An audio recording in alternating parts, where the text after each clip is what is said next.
আমেরিকার বোমা হামলার শিকার হওয়া পারমাণবিক স্থাপনাগুলো পরিদর্শনের বিষয়ে নতুন ও কড়া শর্ত জুড়ে দিয়েছে ইরান। দেশটি স্পষ্ট জানিয়ে দিয়েছে, আমেরিকার সাথে একটি চূড়ান্ত শান্তি চুক্তি সম্পন্ন না হওয়া পর্যন্ত জাতিসংঘের পরমাণু পরিদর্শকদের ওই ক্ষতিগ্রস্ত স্থাপনাগুলোতে প্রবেশের কোনো সুযোগ দেওয়া হবে না।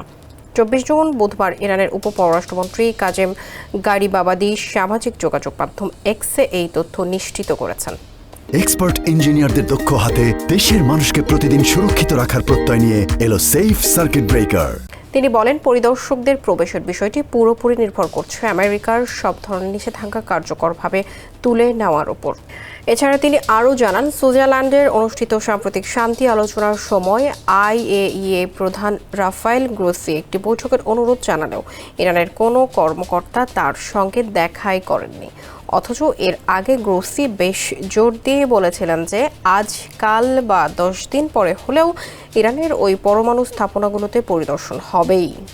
কিন্তু মার্কিন হামলায় মারাত্মকভাবে ক্ষতিগ্রস্ত ইউরেনিয়াম সমৃদ্ধকরণ কেন্দ্রগুলোতে তাদের এখনও ঢুকতে দেওয়া হয়নি।